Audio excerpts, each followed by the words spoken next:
Hi! Welcome to this part of my review featuring the Goblin Slayer TRPG.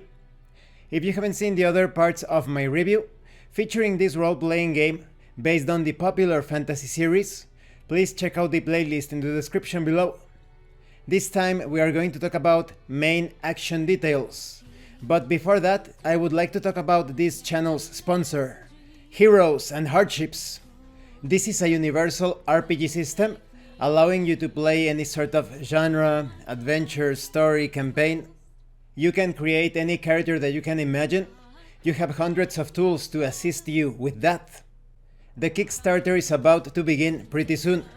I'm going to put a few links in the description of this video, taking you to the Kickstarter, the website, the Tetsubo website, which is a setting for Heroes and Hardships. I'm also putting links to my reviews of the Quick Start guide, to the Wallace campaign setting inspired in the life and exploits of William Wallace. So if you like universal RPG systems, please check it out. Now let's continue. There are 5 main actions that you can carry out or do during each round of combat. We are going to take a look at each of them separately. It's important to note that characters can carry out one of these main actions per turn. And because this is a tabletop role-playing game, you could use these main actions as guidelines to handle any other sort of situation, action, interaction within combat. Let's start with attack with a weapon. A character can attack one enemy within their weapon's range using an equipped melee weapon or ranged weapon. Attacks made with a melee weapon are obviously called melee attacks. And of course, attacks made with ranged weapons are called ranged attacks, logically. We will talk about how to perform these attacks in a future part of this review. Next we have use a spell. A character can use one spell that they have learned.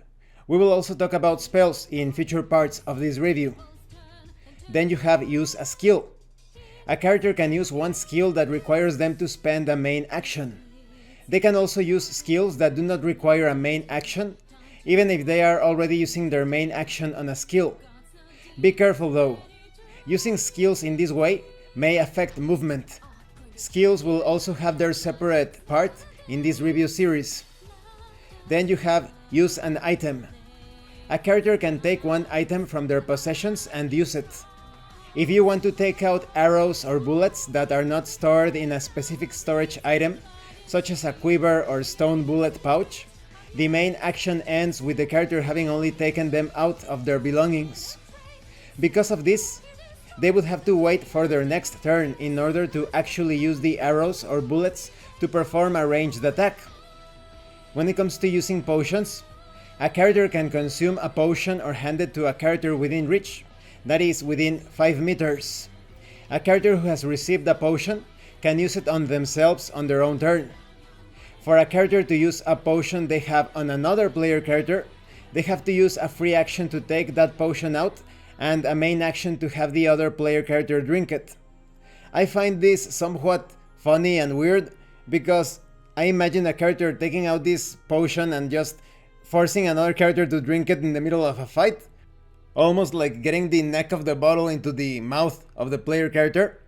I know why they did this, because that way you can heal with characters that are not healers. As long as you have a healing potion or some other potion with a different effect, you can assist the character that is about to cast a spell or make an attack without having that character wasting their action during that turn. Now, it is important to note that a character must use a main action to switch their currently equipped weapon or shield with one from their possessions. The character stows their currently equipped weapon or shield in their possessions on their turn.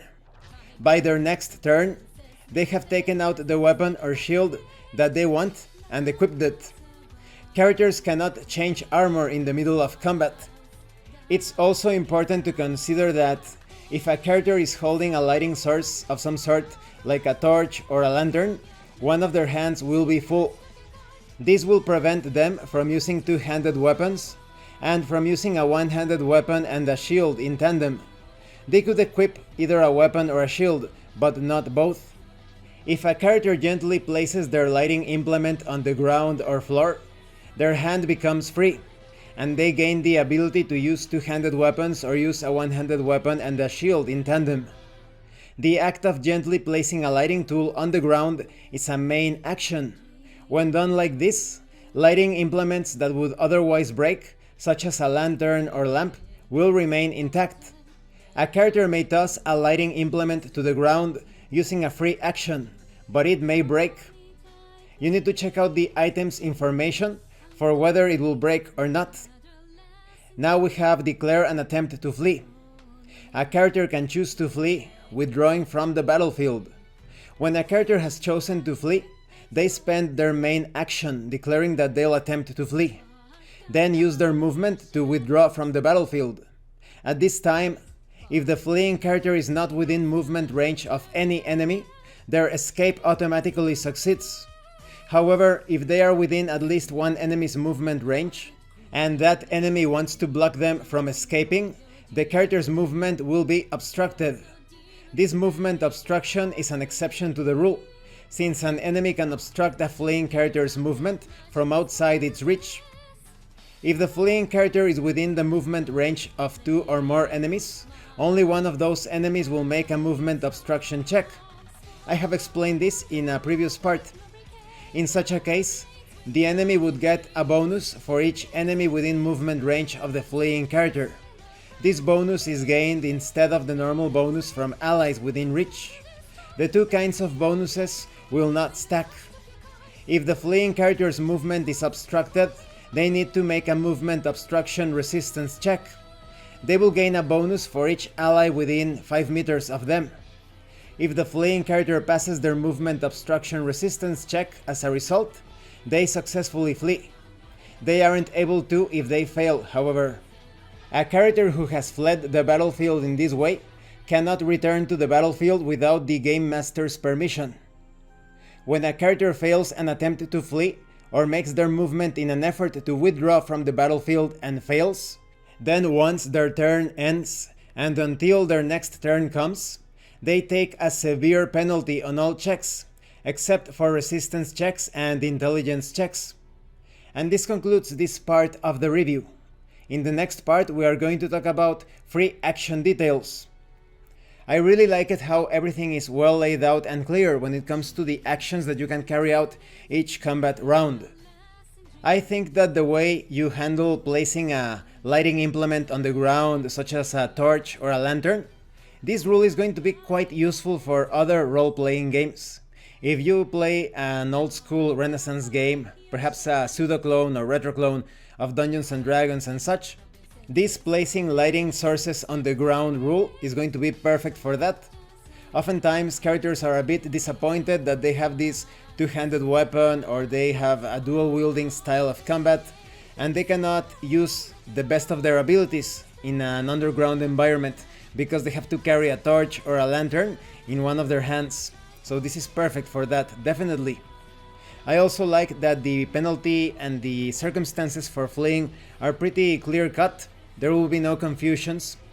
This is a rule set that supports rulings as well as rules. For example, what if you want to carry out a more unconventional attack? Maybe the goblins are passing by and you are next to this pillar or statue that is crumbling apart in some ruins, and you want to push this column or statue over the goblins to crush them.